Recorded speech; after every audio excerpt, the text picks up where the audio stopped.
existence in this place. The goddess watches over us. She is near but from afar.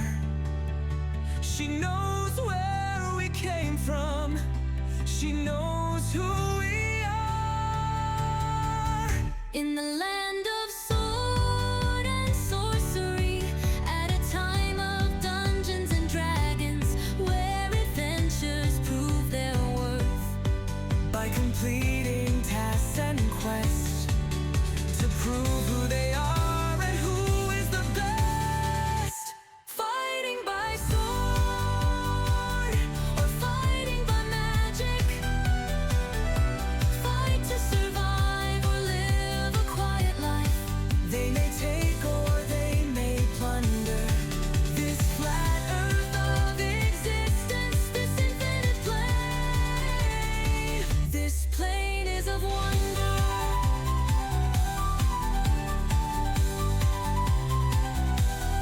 Sit at the table and cheer, by wine or by beer. This is the time to celebrate, good, bad, or indifferent. The infinite plane that is here.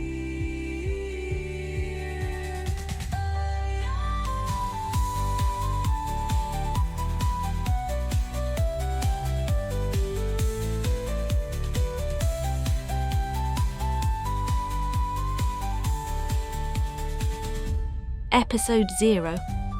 Through the ether, Natua felt a moon dragon on the hunt. It had been decades since she dined on one. Her mouth watered as she remembered how the flesh was light, juicy, and lean. She glided easily across the plain, anticipating the hunt. The land was dirty white with the Incan-Touch River streaming between a small cluster of regions. She followed the branch that streamed to Lauku. Adruku waited just outside the high mountain ridge. She knew Natua was coming, and she couldn't allow that, not yet at least. She needed her children to grow further. Natua spotted Adruku, the mother goddess, and stopped several hundred meters from her. "I am here to feast mostly," her words easily heard by Adruku. Adruku floated to Natua's eye level. The Nova dragon was bright white with black eyes. Its size was immense. She stood 100 meters high with a wingspan of 300 meters. Her chest was muscled to handle the enormous wings. Large, massive canine teeth protruded from a long snout. "Goddess, a pleasure to be greeted." Adruku said, "Natua, you shall not pass for now." Natua laughed. It was rich and deep. "I am hungry." "Then feast on another prey." "I like moon meat." "It has already been killed." Natua felt disappointed. "Pity, then I'll dine on hundreds of bugs." "Not today," then Adruku said. "You want to challenge me." "For food, tasty food, abundance of food." "Yes," Natua replied. She was fast. Her body propelled explosively toward Adruku. Her target, the goddess, the maker of all. Adruku laughed. Such a large target, she thought. Natua was powerful but not experienced. She took her prey down by brute force, typically concussioning them. Adruku moved sideways. Natua stopped, turned around, and got Adruku's foot in her face. Even though Natua was nearly 100 times larger, Adruku was more powerful. "This is my world," Adruku shouted. "No one commands above me." Natua slammed into the plain, casting chunks of land into the air. Adruku drifted to the surface and walked up to a prone Natua. She said in a soft voice that reached Natua's ear, "You shall not pass, not today." Natua, dazed, understood. She rose up. "When?" "Go to the region of lizards and rule over them. Command them as the conqueror. When you have done that, I will allow you to pass. As goddess, you have my word." Natua paused and thought a moment. "I will command them, and I will return with thirst in my heart and hunger in my stomach." Adruku nodded as Natua turned, lifted into the sky with a flap of her wings, and headed to the region of lizards, guided by a path implanted by the goddess, maker of all. Dinosaurs who knew nothing of dragons was her destination. They would soon learn what it meant to be dominated by a Nova dragon, the apex of the food chain. Episode 1. Adruku touched Angel's forehead.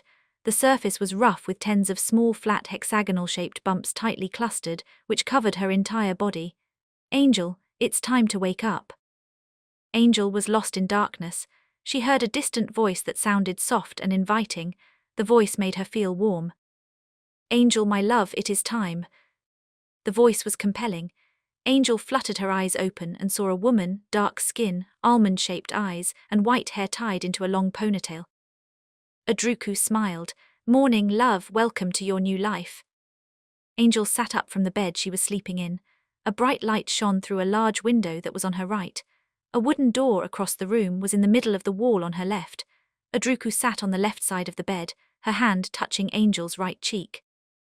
Angel lifted her hands up in front of her eyes. Her skin was white and covered in tiny flat hexagonal bumps. "I am an android, my love." Angel touched her cheeks. There was a softness even though she could feel the flat bumps. She decided to call them ridges. "Who are you?" Adruku smiled. "I'm your goddess and I brought you here to live." Strange words, Angel thought. To live. Adruku nodded. "May I get out of bed?"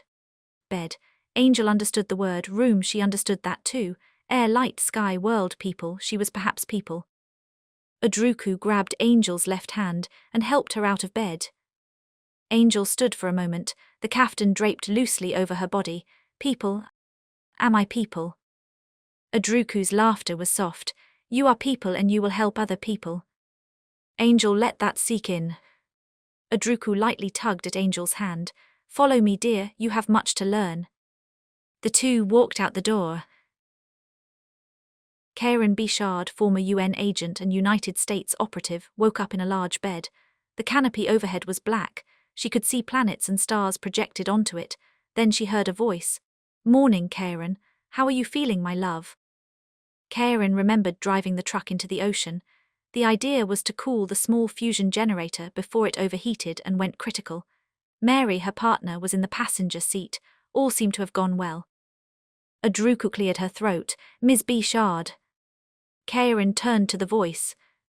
Adruku smiled. "How are you feeling?" Karen sat up. "I feel fine, I guess. Who are you?" "Hey, did I die?" Adruku laughed and clasped her hands together. "I knew you were a quick thinker, and no and yes. Call me Adruku, I am your goddess." "Usually it's yes and no, so something is off. And my goddess, not God." Nodding, Adruku said, "Quite right. You did not die, however, you are about to be take a journey." Karen pursed her lips and frowned. She sized up Adruku's fighting abilities, better than hers. Looking around the room, she spotted a door and thought about running but decided not to. "Okay," Karen finally said, "I'll bite, explain please." Adruku guided Karen out of bed and through the door. "I'd like to explain everything to everyone at once. You can appreciate that." Karen nodded and followed Adruku down a long hallway. The walls looked painted metallic. Every couple of dozen steps they passed a door. After a dozen doors, Adruku walked her into a large auditorium. She counted fast and came up with 1,000 seats. Half had been filled with more people entering, and Adruku led each person. Involuntarily, Karen paused. Adruku said, "They are all me." Karen noted that most of the other individuals stopped at about the same time and seemingly asked the same question, which seemingly received the same answer. Adruku pointed to a seat next to a woman with long dark hair. Karen immediately recognized her. She was Mary. Harnuti sat quietly next to his twin sister Hornuti. He remembered facing Ferruk, the middle vizier, on top of Ra's temple. He was holding Arkila hostage when he jumped off the roof with her. Rage enveloped him as he leaped after them. There was a bright light, then he woke up in a large bed. The goddess spoke softly and said not to be afraid. He would be given a new life and all would be explained. Then she led him to the auditorium. It only took a few moments before he spotted his sister. Irie and Arkila sat next to him. The Oris spotted him and rushed over. Hypatia, his wife, came in after her. Harnuti gave a silent prayer to Thoth and asked for guidance when he saw Ferruk. The goddess must have known. She walked him down a dozen rows and sat him by himself. Sean was angry. The moment he heard Adruku's voice, he knew she did something that was going to piss him off. "My beloved," she said. "Don't be mad," she said. "Your words are very hateful," she cried. That's when he stopped yelling at her. He counted to 10, took a deep breath, held it and exhaled slowly. "Okay, I'm better." Adruku smiled. "Good, because all is not what you think. After I explain everything and you do not like what I say, I'll do whatever you ask of me, but please keep an open mind. Please. Sean thought for a moment. The last thing he remembered was entering Johnson's hangar deck at a ridiculous amount of speed. The dampening fields were supposed to siphon off the shuttle's inertia. Did he and everyone die in a burst of elementary particles? He said, "Okay, explain." And she walked him through a long corridor into a large auditorium.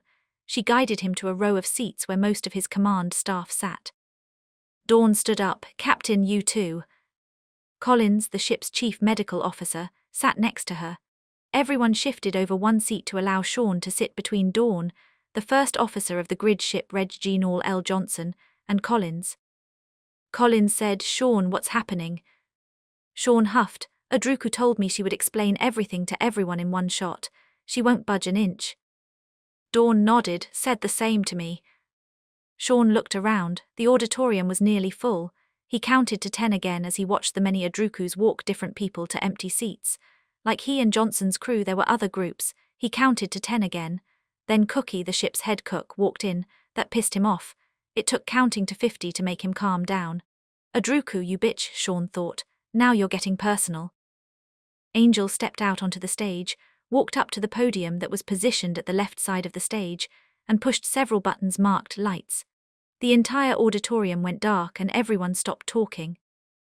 Adruku walked to the center of the stage and snapped her fingers. A spotlight appeared and for pure theatrics she stepped into it. Adruku took a deep breath and said, "Greetings all and welcome to the infinite plane." Murmurs. "Some of you know me, some know of me, some know about me, and some I am a complete mystery. I am the overlord of a large region of space in the Milky Way galaxy. Earth is a part of that space." Adruku began to slowly walk across the stage. As she did, the spotlight followed her. "I belong to an ancient race that has been around for over 1,000,000 years. We have conquered death and we travel through time and other dimensions. Some of you may want to think of this place as heaven. It is not." Murmurs. "This is not hell either," Adruku noted some disappointing expressions. "You are in a virtual or alternate reality. Right now, the actual you are going about their normal lives. You don't know of this place and the real you never will. In a sense, this will be a second separate life. You will be born without any memories of your past life into a new world." Angel pressed a button marked map, and behind Adruku appeared an image of a dirty white flat plane that seemed to stretch forever. It was dotted with yellow and white orbs floating over pockets of mountainous flat-floor valleys. Adruku continued, "This is the infinite plane, and I say infinite in quotes. It is about 700,000 kilometers in diameter." Murmurs.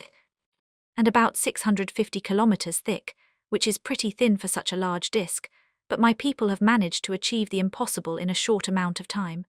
Gravity is about the same as Earth. Even though the plane is 7 times wider than the Sun, it only weighs about 64 times more than the Earth. Again, my people make the impossible happen." Adruku paused. The auditorium was silent. She was impressed she had their attention considering what she was saying. The plane has about 500 regions. Most are at about the Bronze Age. Some entered the near-industrial revolution age, while others are going through a Renaissance-like phase. There are a few at the prehistoric Stone Age and only a handful in a Mesozoic-like era. Recently, several steam and dieselpunk areas developed. Most regions are connected by vast and deep oceans. Others are isolated. All the regions, which range from 2,000 to 8,000 kilometers in diameter, are surrounded by huge tall ice walls or mountain ridges. We decided to cluster 5 to 10 regions together at a time, so it is possible for someone to travel from one region to another in a lifetime." Murmurs. "Everyone in this auditorium will be born into a region where magic is possible. Think of it as an Isekai or Dungeons and Dragons come to life. We'll spread you across a 10 to 20 year span. There are a few who will be born a couple of 100 years in the past. When you die, you'll be reincarnated, with or without your memories intact." She smiled. The murmurs slowly turned into loud chatter. Adruku waited a minute, then she said softly, "Are you ready?" Her voice, soft, sounded in everyone's ears. She heard several, "Wait, what? Are you ready?" There was a pause, then murmur. Adruku snapped her fingers and all in attendance began their new life. They were denizens of the infinite plane now, world of goddesses and gods, magic and technology. Good, bad, or indifferent, Live, die, reborn, repeat. Episode 2. 30 years later. Kajana stepped into the great guild hall. The registration desk was at the far end of the room, and the guild job board was on the far right. The mess hall was on the far left, but through a door. The rumors of loud merriment were true.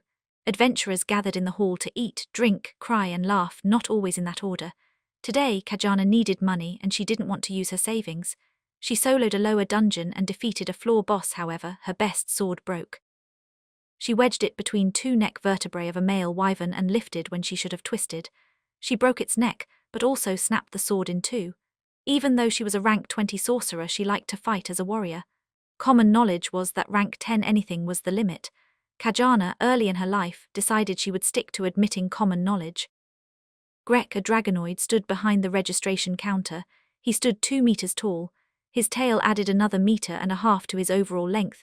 His skin was shiny slate grey, and he had a colourful plume of hair at the top of his head. "Kajana," he cried out. "What you got?" Kajana pulled out a fist-sized crystal from her infinite pocket pouch and placed it on the counter. Grek nodded and spread his mouth wide in a grin that revealed dozens of sharp teeth. He placed his left hand on the crystal and moved his right hand across it. A translucent screen appeared over it. 10 gold coins, he said. Kajana nodded. Fair enough, she thought. The best blacksmith in town was her friend. He'd give her a good deal if she fed him. The alternative would be a night in his bed. It crossed her mind, but she would rather spend her time talking with him than screwing him, and on most days he would agree. Deal.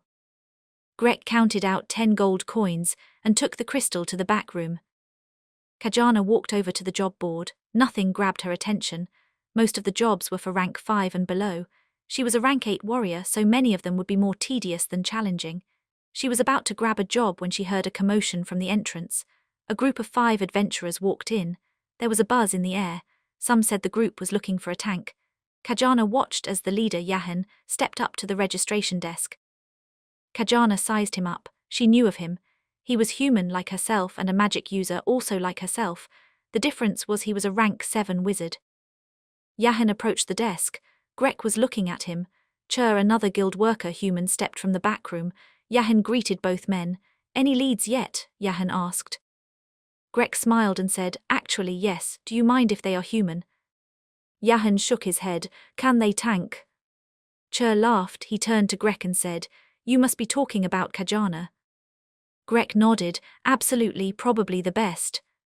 Good, Yahan said. "How do I get in touch?" Kajana heard her name and approached the group.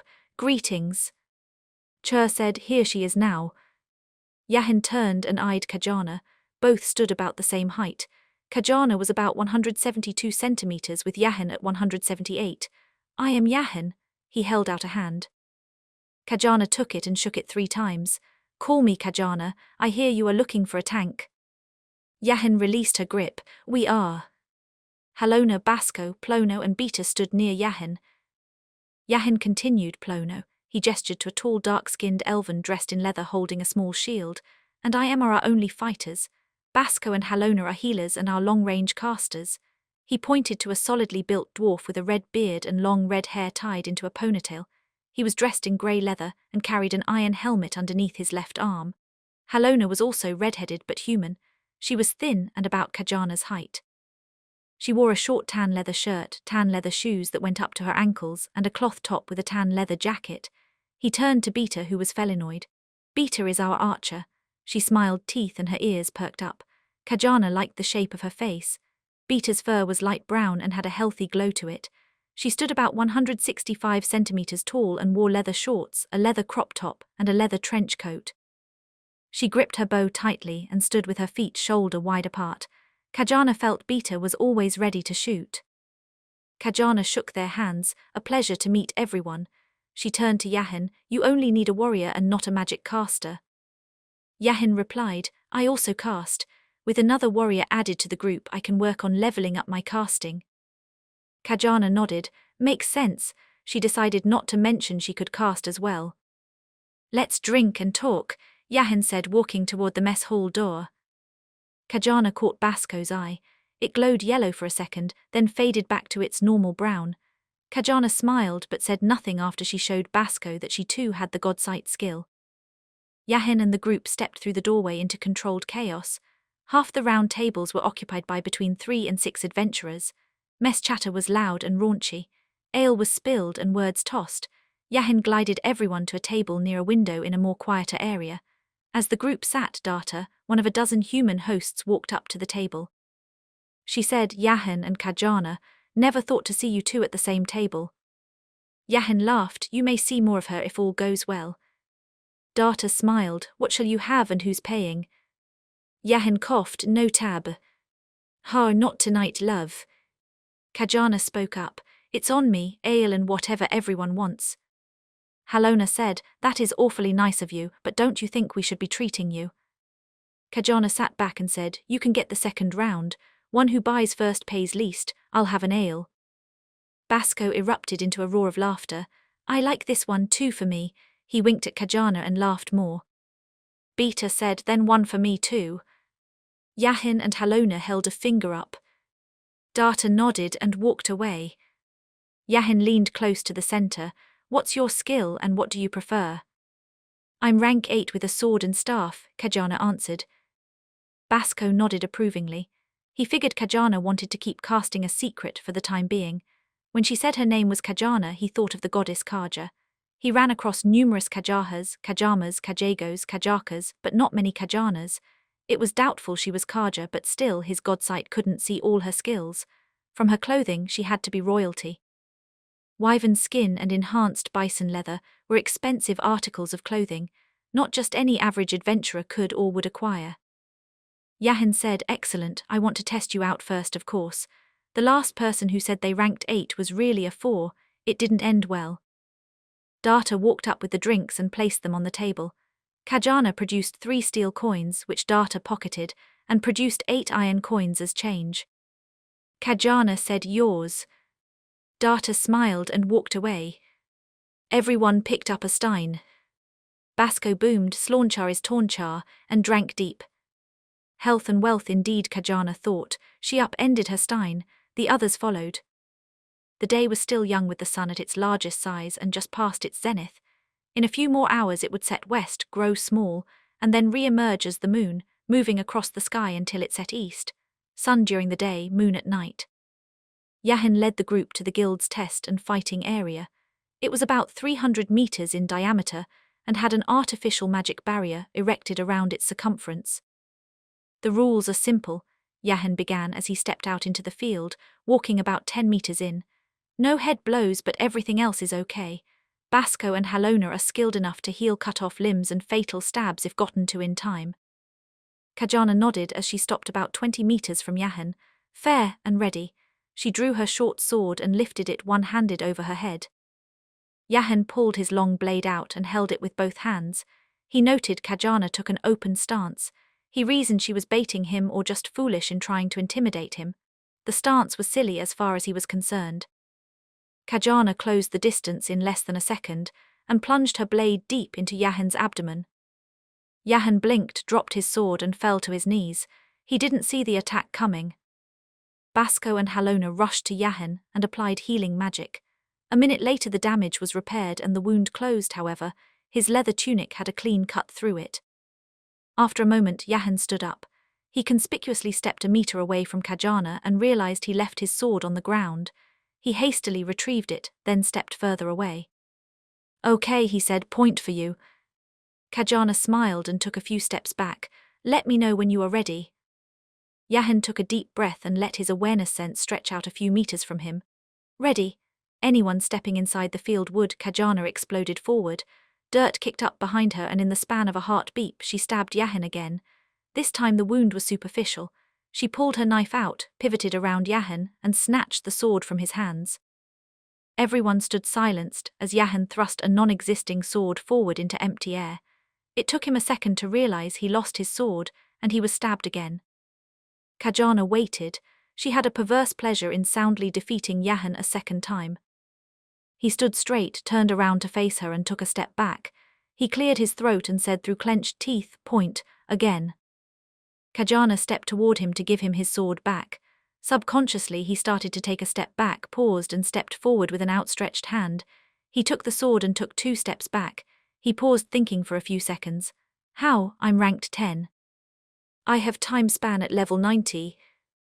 Plono exclaimed 90. Kajana nodded. Plono continued, I didn't hear any incanting. I don't need to. Yahan said, you said you were a warrior. Actually, I said I was a rank 8 warrior. You said you didn't need any casters, so I felt no need to disclose I could do any.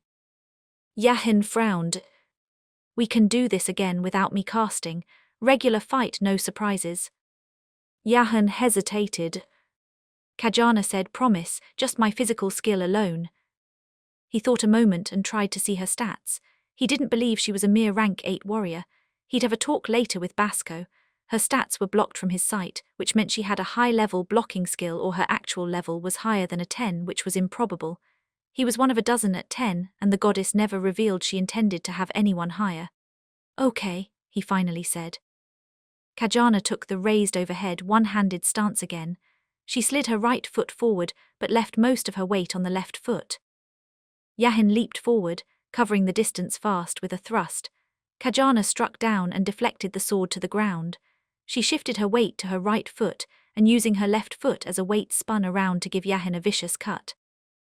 Yahin, anticipating the move, let the sword hit the ground and used it to pivot his body into Kajana's side. She was caught off guard, stopped her attack, and rolled over his body. She shifted her blade's position and blocked a killing blow to the head. Yahin was satisfied and stopped, passed. Kajana stood up straight and lowered her blade. Her expression was blank. He said no killing blows to the head, she thought. Strike one. Beta and Plono looked at one another. Yahin said no killing blows to the head. Halona seemed the only one oblivious to what Yahin attempted to do. Basco yelled out, this deserves another round of drinks. Episode 3. The journey to the Foxtail dungeon would take over a day on horseback. Yahin had procured a covered wagon drawn by 2 horses. Kajana volunteered to ride up front with Beta, who drove. Plono sat just behind them in the back with Halona and Basco. Yahin rode a wingless dragon horse. There was no rush. He explained to the group that the temple wanted a red dragon heart, a dozen scales, talons, teeth, a gallon of blood, and both eyes. The pay was 1,000 gold coins. Kajana and Plono acting as tanks would get 200 each, and the rest divided equally amongst the others. Any artifacts found would be divvied up based on needs and potential uses. Kajana thought that fair, though she still decided to keep Yahin's strike in place. They would stop at the town Foxtail and register the quest with the Adventurers Guild. They would consider overlapping quests if the payout was good. They would also find an inn for themselves and a stable for the horses. The dungeon was about several hours away walking distance outside the south main gate, and considering the quest meant they would be in the dungeon for a day or more. Beta gave Kajana a side look while she held the reins loosely in her hands. She wasn't sure if she was impressed with Kajana or frightened of her. Yahin was the best warrior she knew. He took down dozens of monsters and demons ranked 10 with skill levels over 100. She thought he was unstoppable. That was until yesterday. His defeat was beyond embarrassing. Though Yahin took it in stride and acted unfazed, she knew it ate at him. Even without Magick, Kajana obviously appeared to be his equal. Beta cleared her throat. Kajana, may I ask you a question? She kept her voice down. Kajana shifted her body a bit toward Beta. Of course, and with a smile finished, I can't promise you'll get an answer or an answer you'll like. Despite herself, Beta laughed. Plono looked up at the two. Earlier, Beta voiced her thoughts about Kajana to him.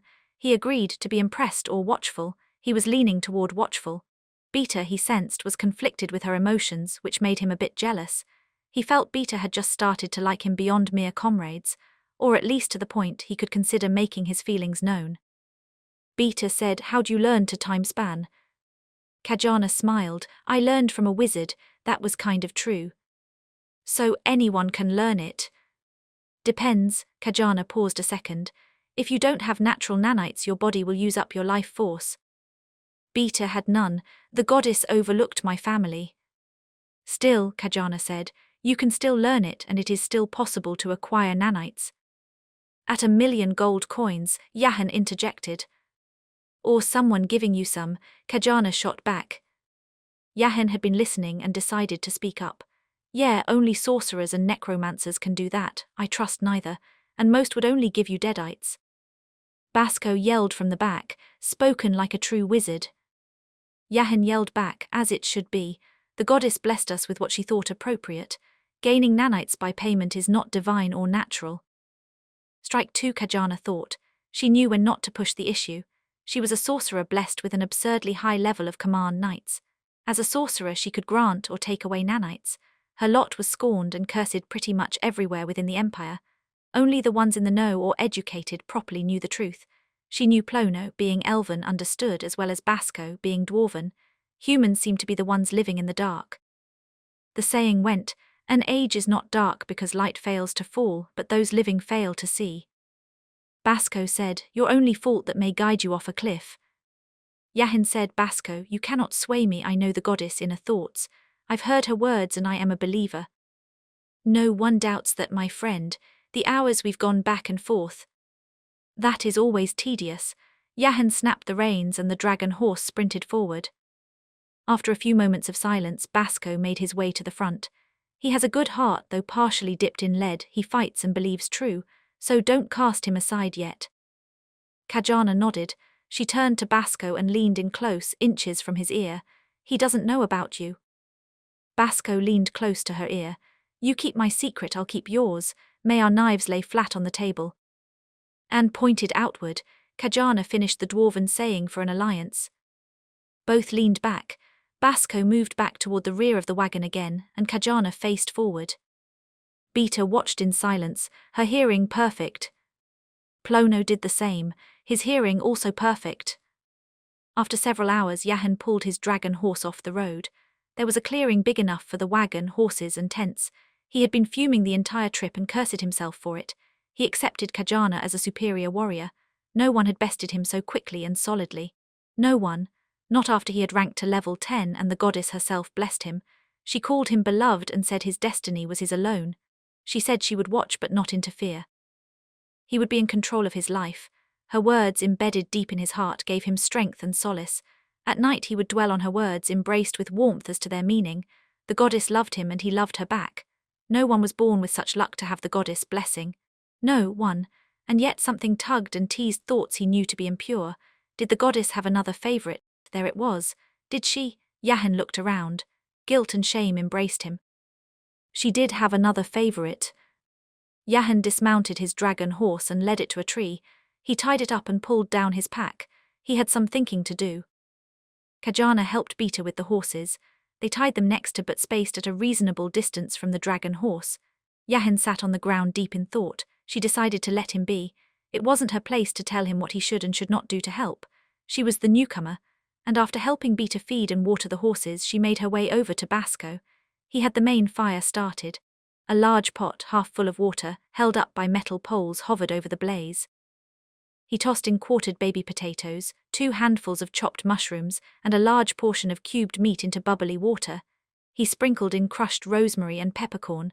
Next came about a handful of sea salt and cumin powder. Minced garlic went in last with some baby onions. He looked up as he covered the pot and said, "Wanna help me with dessert?" Kajana said, "Dessert, is that normal?" Basco laughed, "It is when I cook. No journey should end on an empty stomach, and I don't believe in an unappeasable sweet tooth." Kajana smiled, "What do you need me to do?" "There's some sweet berries in a sack." Grabbed 2 hands full, a cup of sugar, a stein of cream, a cut of butter and 3 pinches of nutmeg. Put 'em all in a quart bowl and crush well. When you're done I'll handle the rest. Kajana nodded and set about her task. Out of everyone she liked Basco the most, then Beta, who she hoped would requite her feelings in getting better acquainted. Halona and Plono were unknowns. Both were unreadable, unlike Yahin.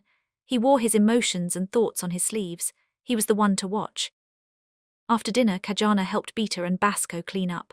Halona and Plono got the horses settled with buckets of water in front of each. They let Yahin tend to the dragon horse. It fussed and huffed for a while. Yahin rubbed its neck and scratched underneath its chin. He whispered in its ear, and after a moment the dragon horse relaxed. It squatted down on its legs, huffed loudly and laid its massive head down. Seconds later it was asleep. Yahin walked over to the main fire and sat near it. He remained silent as everyone else made their way to the fire. It was still early. The moon had several more hours before it reached its zenith. It was still the size of a fist in the sky, which meant another 3 hours before it reached its maximum size of a large pumpkin. We'll get an early start tomorrow, Yahin said. I'll do first watch until the moon reaches its peak. Halona, you'll be next, with Plono last until first light. Kajana said, I have no problems with doing watch. Yahin shook his head. You helped Beta and Basco with chores and cooking. That alone is worth the extra hour of watch. Besides, helping Basco with dessert meant we ate earlier than usual. It's still 2 strikes, Kajana thought, still 2. Episode 4.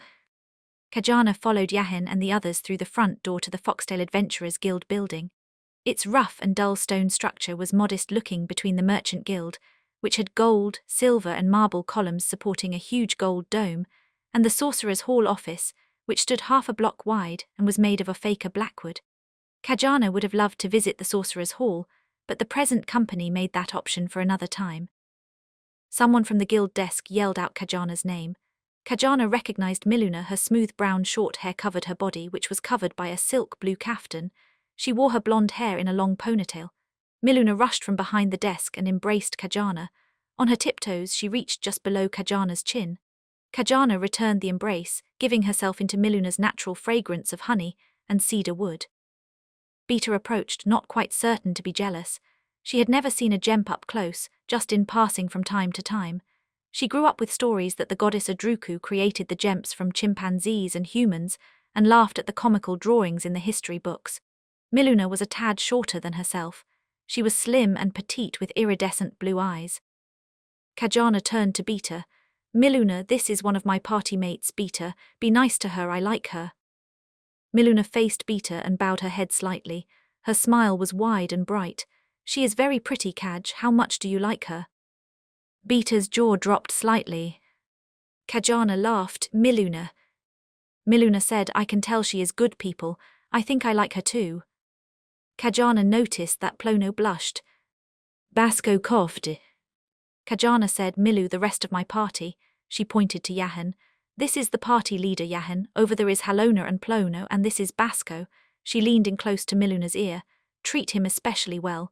His cooking skills are goddess level. Then in a quieter voice. I like him too, and please refer to me as a casting warrior. Miluna nodded. Gotcha. Then in a normal voice, friends, follow me to the desk, and how may I be of service? Yahin approached the desk and handed Miluna the temple goddess quest letter. Miluna looked it over. A red dragon. There are 3 in the third half of Foxdale. They nest apart but are close enough to help each other. 2 of them laid eggs, 3 each. She handed the letter back to Yahin. He asked, we are willing to take an overlapping quest. Miluna beamed. There is a quest for a black dragon heart and 2 red dragon eggs. It pays 20,000 gold pieces for the heart and 2,000 for each egg. Basco whistled loudly. 3 parties have tried and... Plono finished with and failed. Miluna said and died, crushed, burnt and eaten, not exactly in that order. Yahin said 20,000 and red eggs. He turned to the others. Well.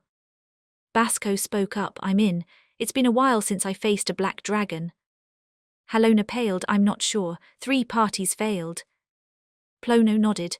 I'd be willing, though I'd feel better if we had another caster with attack magic. Miluna opened her mouth but caught Kajana, pursed lips, slowly shaking her head. Yahin turned to Kajana. Can you cast attack? I can, but I'm limited to air as my strongest. Kajana took a deep breath. She had wanted not to cast but thought about the payout. She considered doing more with this group if after this quest they'd have her. She knew she'd hold her own. Yahin could stay as the group leader. That was fine. Cock positioning wasn't her thing. Even though they'd never done a quest yet together, she sensed this group would be a nice fit. If they decided not to continue with her, that was also fine. 2,000 plus gold coins, plus the 200 for the temple quest, would allow her to relax for at least a few years. Maybe she'd buy land and farm. A teaching job would also be an option. I know a few attacks. I can do fire and water at a pretty high level. She decided to keep null, lightning and shadow secret. Even Basco couldn't have seen those skills with his godsight level, which was lower than hers. Miluna coughed. Kajana shushed her. Basco laughed out loud. Yahin, I suspect Kajana is capable of a bit more than pretty high level. Kajana blushed. Yahin took a step back and eyed Kajana as if for the first time. He looked at her boots, pure high bison leather that glowed dull brown signaling high defense stats. Her pants of the same material had stitching of royalty. Her tunic was tanned wyvern skin and her jacket was brown dragon skin. The short sword on her right hip was made of chromium cobalt, while the katana sword on her left was made of steel cobalt. She wore about 100 gold coins worth of clothing with weapons costing as much. Only a successful adventurer of about 10 years of high-level quests could match her. Even though he couldn't read her stats, he knew she could cast military attack magic, probably at battalion level. Goddess Adruku favored her no doubt. He was not alone then. He turned to Miluna. "We'll take it." Miluna exclaimed, "Excellent. Then, I must add, the requesters will accompany you." Basco said, "And the intrigue mounts." Miluna guided the group to one of the meeting rooms. 3 gemps, 2 males and 1 female in emissary robes sat at the head of the table. The blue and red star patterns signaled high-ranking, possibly magic casters. "Your requesters." She looked at the gemp in the middle. "Emissary Mose, I have a new group for you to interview." Mose, the leader, stood up. He was about the same height as Miluna. As he spoke, he used sign language. "Thank you for taking on our quest. To my right is Tutu and on my left is Kira. Please sit." Yahin sat closest to Kira, then Halona and Plono. Kajana sat at the far end with Beta and Basco on the other side. Yahin cleared his throat and said, "I understand you'll be accompanying us." Mose nodded. "The last 3 parties lost their lives. The goddess came to me and said the next group must be protected. She gave us the vision that this quest would be the most treacherous. She has instructed us to use buffer shields." Yahin nodded. Buffer shield would indeed help. He knew of only a handful of mages and wizards who could use it, as it consumed vast amounts of energy and life force. "Thank you. With that then we have assured success." Tutu grunted. He spoke and hand-signed rapidly. "The one Mose, ask the one." Yahin assumed Tutu meant him. The goddess Adruku often said he was the one, her beloved. Mose walked over to Kajana and knelt in front of her. "Goddess Kaja." Whoa, please don't call me that. I am no goddess." Basco cried out, "I knew it." His hearty laugh boomed out. Yahin sat stunned. "A goddess, Kajana, explain." Kajana smiled uncomfortably. "I am no goddess. Just because I defeated a demon lord years ago doesn't make." Plono exclaimed, "Lusaku, it was that lord." Kajana responded, "Yeah," Adruku asked. Yahin shouted and approached Kajana.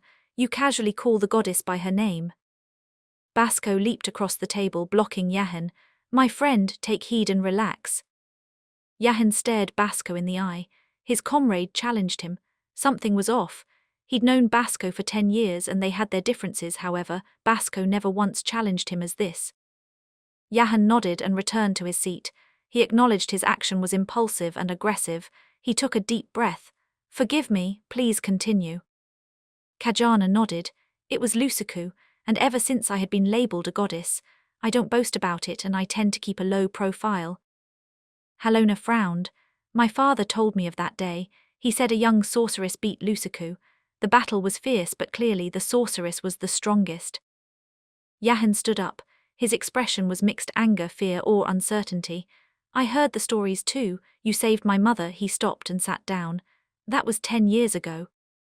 Miluna walked over to Kajana and kissed her on the top of her head. "Looks like your secret is out." Basco's laughter filled the room.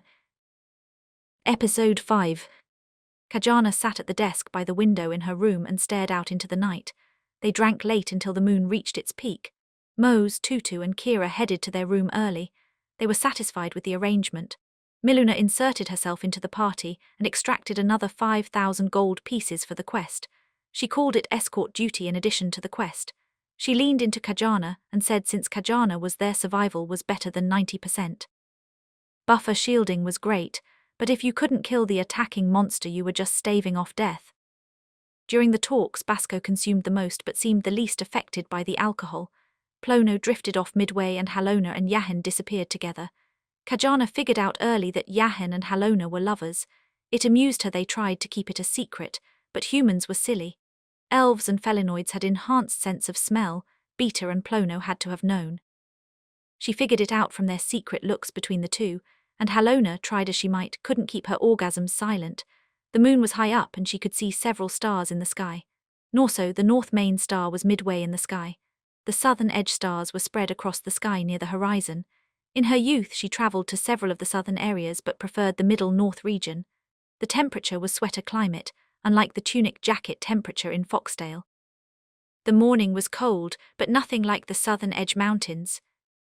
There was a knock at the door. Kajana said, "Enter, it's not locked." Miluna walked in holding a pillow and a basket.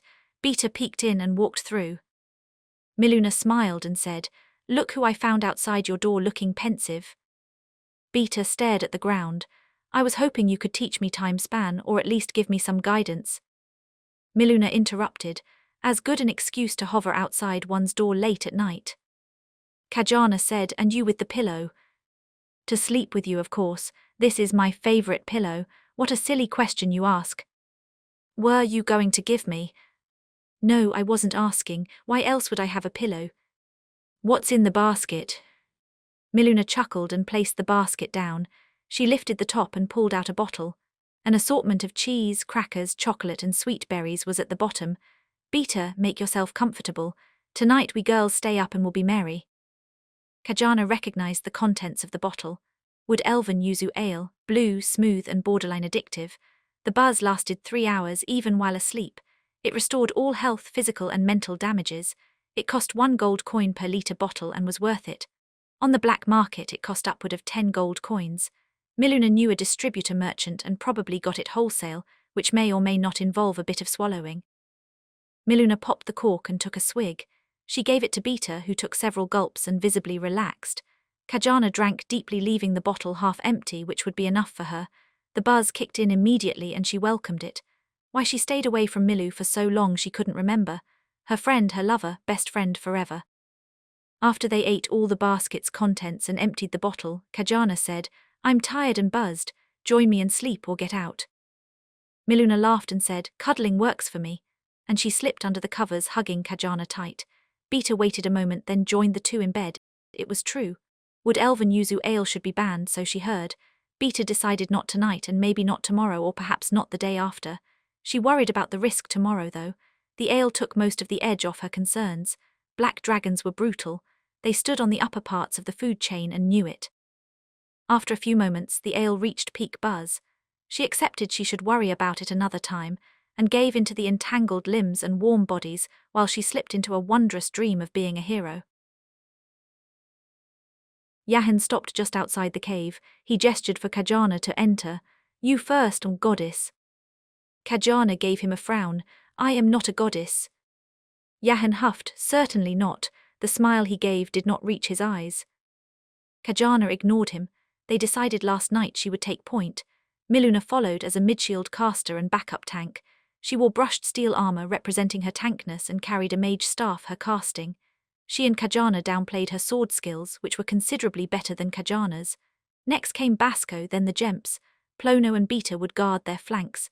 Halona and Yahin guarded the rear, both capable of sending long-range attacks.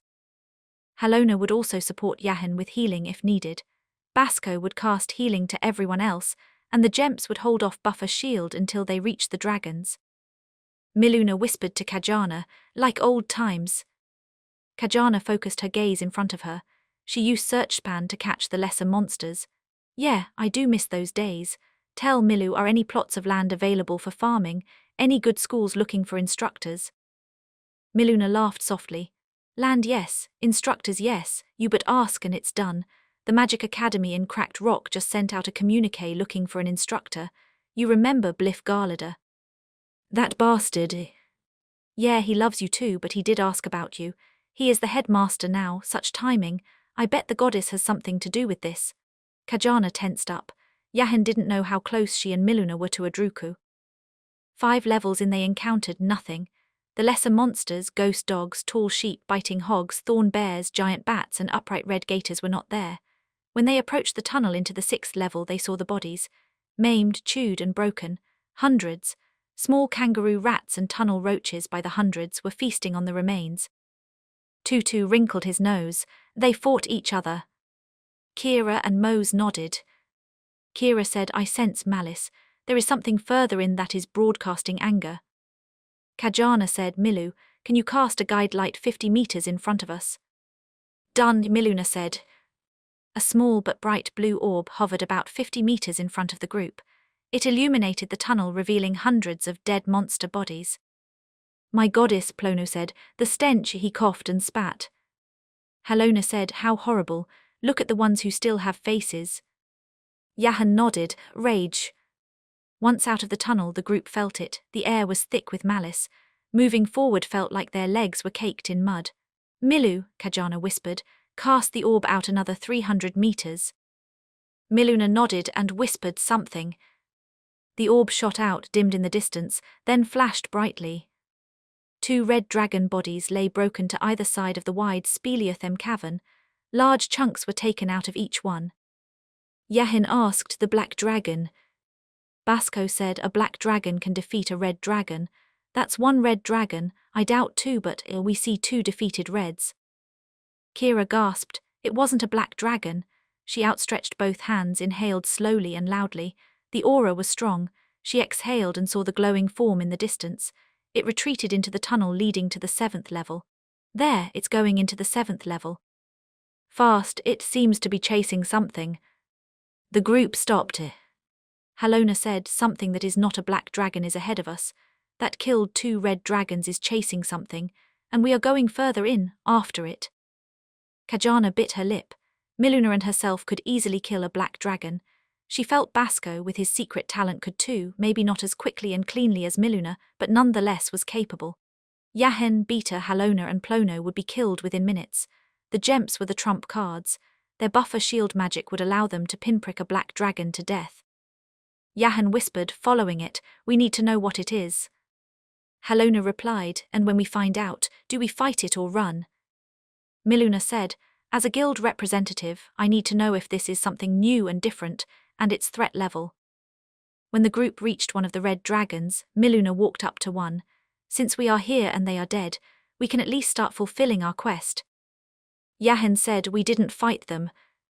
Mulina answered, and what is your point? The quest said to acquire, it didn't say how. Yahen responded, but... Mulina interrupted, no. Then she slowly said, a CQUIRE. The silence hung for a moment. Mulina said, are you questioning a guild representative? If you like, I can exclude you from this part of the quest. That'll leave more gold for the rest of us. Basco put his hand on Yahin's shoulder. My friend, this is a battle you've lost. Be happy it pays without effort. Yahin remained silent. Mulina said, Emissary Mose, since you have the largest dim pocket, would you be so kind as to collect the dragons? Mose nodded, signed, and said, okay. He spread his arms wide and whispered, pocket. The red dragon's body shimmered, glowed bright white, then pixelated into nothing. He did the same thing to the second red dragon, including all the eggs. It was the second roar that shocked everyone. The first roar was the black dragon, that was certain. The second roar was louder, different. Basco said, that's no black dragon. Kira closed her eyes and extended her search sense out into the dungeon. After a second she gasped. Mose said, Kira, speak. She opened her eyes. It's not from our realm. It roared again, victory. Kira said, it's headed back this way. Episode 6. Halona spoke, then why are we not moving? Yahin said, it killed a black dragon. Kira said, yes. Yahin asked, how long until it gets here? Kira closed her eyes again and after a few seconds said, 10 minutes. I don't think it senses us, so it's taking its time. Halona said with near panic in her voice, then we should leave. Miluna said, then go, I have to see what this new threat is. If you want, I'll issue a new quest now. 100 gold. 500, Kajana said. Done, 500 to stay alive. Basco said, the price of a life. Miluna replied, let me count the coinage. Basco patted Miluna on the back. I like you, you know dwarven thoughts. Miluna said, of course I married dwarven, but he died during the fight with Lusaku. Basco beamed Bacomo. Bascodo. Basco laughed, what are the chances, sister, but he called you Muna. 1,000 gold pieces, and we talk if we survive. Plono said, a quest that may not be collected. Miluna laughed softly. I'm here too. Then she turned to Kajana. Well. Kajana smiled. Quest accepted, of course. Basco. Basco replied, yes. I know you have gravity. Basco laughed. You saw that much. Kajana nodded. Yes, but not the level. Level 10. Yahen dropped his sword. Kajana and Miluna laughed. Yahen recovered from the shock and picked up his sword. You kept that from me, from us. Basco smiled. I've used it in the past, and besides, my friend, you have aversions to certain types of magic. Basco was right, Yahen admitted to himself. Gravity was a sorcerer's spell. Are you a sorcerer? Basco's expression was stern. Yahen, is it important? We have pressing matters approaching. Yahen said, if we survive we can talk later. Basco's laugh was hearty, then he turned to Kajana. You have a plan. She turned to Halona. You know gravity too. Yahen, surprised, unconsciously sidestepped away from her. Et tu? His expression was of disgust. Halona looked down and took a deep breath. Level 3. Basco laughed out loud. The pillow talk will be awkward tonight. Halona reached out to Yahen. His face was deep red. He turned his back to her. We'll talk later. Kajana said, Mose, Tutu and Kira will do buffer shields. Halona, when I say the word cast gravity, we'll need to gauge its strength. Basco, you'll add gravity if Halona's is not enough. Plono and Milu will attack with me. You two strike low while I strike above, if that doesn't work. Miluna finished. We run. Tutu, you can teleport. He nodded and finger signed. I can. A roar blasted through the chamber. Loose dirt and rocks slid to the ground. Then they heard the footsteps. The vibrations along the floor came seconds afterward. Kajana said, Miluna, cast a second light 500 meters from us, please. Miluna said, done, and that is why I love you. You say please and thank you. Basco and Beta said at the same time, please and thank you, looked at one another and laughed. Kira, voice raised, said, here it comes. The orb light brightened, then flicked out. The thunderous roar was followed by thunderous stomps. In the dim light, an outline of a dragon could be seen. Kuyuto stomped her way down the tunnel. The black dragon had been troublesome, but the fight was worth it. She killed it and fed off its body. The flesh was ripe, juicy and tasty. Then she sensed the small ones, usually bugs to her, but this group was different. 2 had goddess auras, and that intrigued her. One most assuredly could be a horned god with another just below, the others bugs. She decided to keep pace. They didn't seem to be afraid, some of them, and they were not running away. There was no need to hurry. Basco whistled, a moon dragon. The creature was light grey with spots of slate-grey colouring. It seemed a bit larger than a black dragon, but had a longer snout. Its jaw housed larger teeth, and its arms looked larger. Beefy or hefty-looking were good descriptive words to use. Yahen dropped his sword and quickly picked it up again. He accepted this was over his head. What do you want Beta and me to do? Kajana said, stay alive. Then Milu and I both know time sense. Plono has wind slash. Yahen gasped, another sorcerer skill. His entire party were sorcerers and that hurt. Understood. His tone was of defeat and betrayal. He said softer, understood. Kajana walked over to Beta and whispered in her ear. I'm going to give you magic. It may not help now, so I need you to survive so I may teach you later. And with that, Kajana kissed Beta intensely on the lips. Beta tensed up but relaxed after a few seconds. The kiss was every bit more wondrous than she imagined. She felt a tingling sensation flow from her lips to her entire body. After a moment, their lips parted. Kajana said, when you shoot your arrows, think the phrase, Voladevi. It means fly with force. Beta nodded, I will. Kira raised her voice, it is here. The roar was intense. Kuyuto's fire blast filled the entire chamber, turning parts of the wall into molten rock. She wasn't completely surprised to see a shield protecting the bugs. She stepped forward and belched another blast. It had no effect. The bugs still lived. She took another couple of steps, close enough to strike when one of them lunged toward her head. Kuyuto sidestepped and slapped at it. She swung up and missed, then swung sideways and connected. The bug slammed into the cave wall, producing a deep dent. It landed on its feet and lunged again. She felt a sharp pain in her ankles. Bugs again. She kicked out, connecting to one of them. There was a satisfying thunk feel as it smashed into the wall. Disappointingly, it got up and appeared back on her ankle. Then everything changed. Kuyuto felt crashing weight and collapsed. Gravity magic. She cast a counter and stood up. Enraged, she filled the chamber again with fire. Then she felt a stronger force of gravity. It was coming from one of the smaller bugs. She had to kill it. She forced one leg forward, then another, then another. This one had to die. From her side vision, a bug shot an arrow at her. A futile effect, she thought. What single arrow could harm her? Then she realized it had the goddess' blessed force. It was too late. Kuyuto's head exploded into a spray of brain, blood, and bone. Her body stood motionless for a second, then crumpled into a heap of dead weight. Yahan dropped his sword and fell to his knees. He uttered, "Wait, what?" Basco erupted into a burst of hearty laughter and vigorously patted Beta on the back. "Well done, the goddess now favors you." Yahan, now on all four, realized he may be the weakest link. He wondered if his party had secretly used their magic to defeat their enemies. He now doubted if he had been the deciding factor in all their victories. The monster that suddenly moved slower. Was it gravity, or had he gotten faster during the battle? Was his level 8/ attack against a level 10 monster effective because it was weakened by repeated strikes, or because his party secretly buffed him? Did they do passive damage that he couldn't detect like Bane? Later that night, Yahan purchased a keg of ale and a separate room. Tonight he would drink and sleep alone. He had much to think about. Clearly he had been deceived at best and cuddled at worst. His paradigm was in question and his thoughts turbulent. Today he realized he was not the chosen one, but one of many who was favored by the goddess. The pill was bitter to swallow. All his life goddess Adruku lingered along the edges of his life. She appeared in his dreams and his thoughts during the day.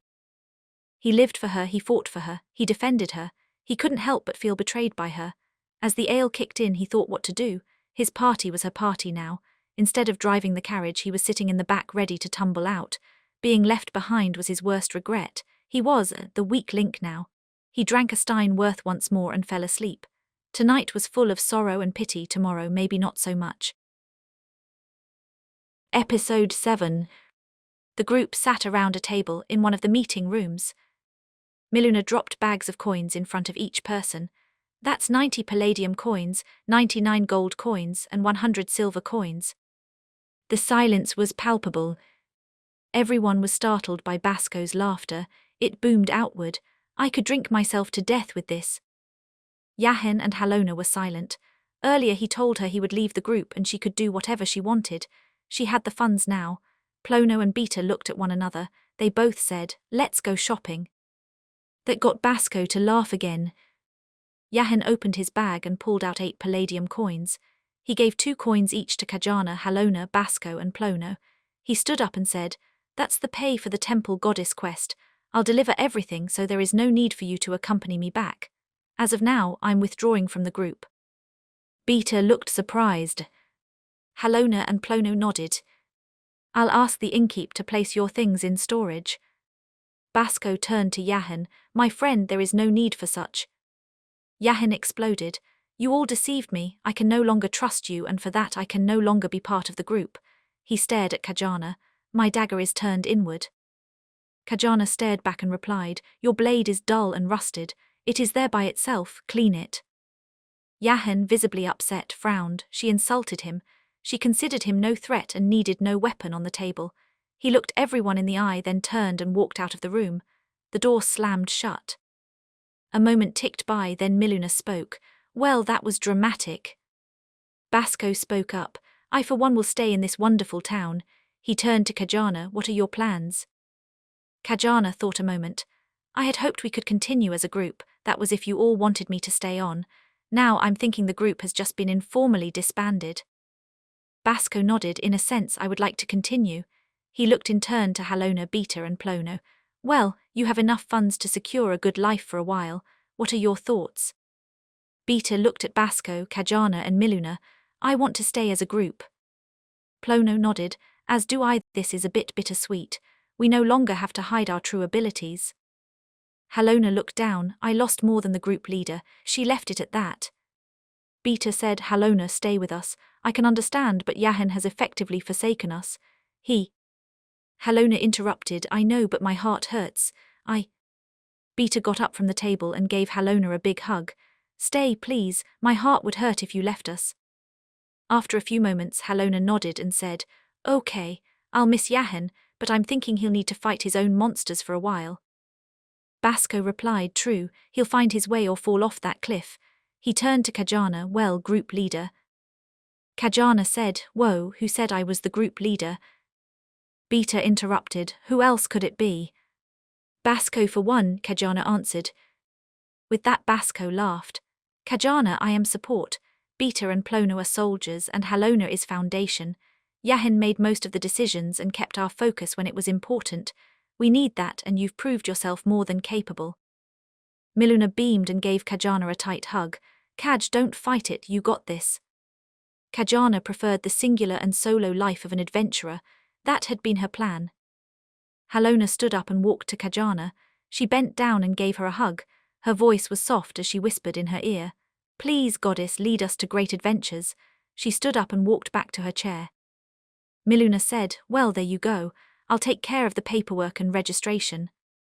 Thank you for listening to Infinite Plane Isekai. The gods murdered us and now we fight dragons with swords and magic. If you enjoyed this story, please give us a like and consider subscribing to our channel. Our goal is to bring listeners and viewers like you original human-written entertaining stories. Until then,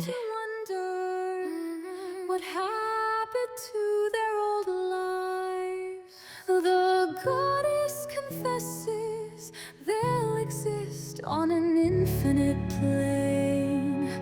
The notion of rebirth seems to be insane.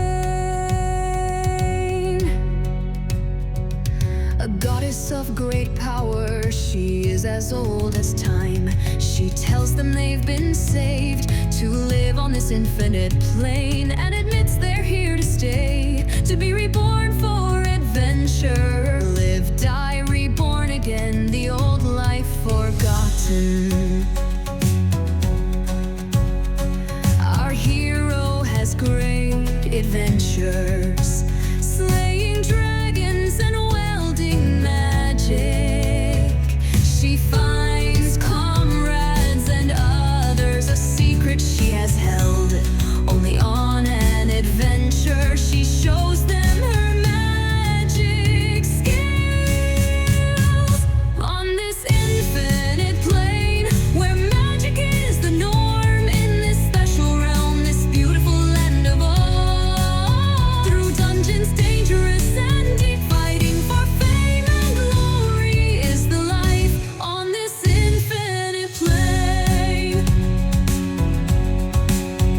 In the guild hall for assignments, a chance meeting changes things.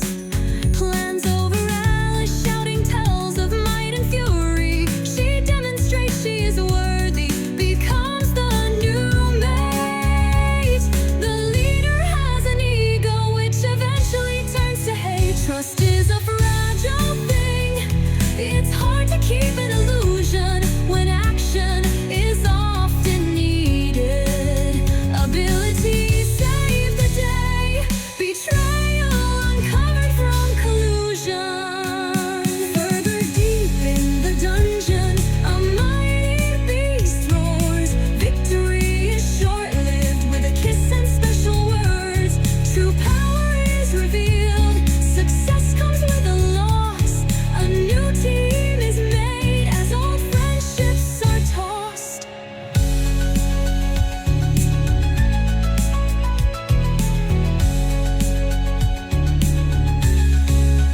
The clock ticks forward, tick-tock, tick-tock. On the stage of the plane, endless adventures await. Friendships in the making, a life of companions for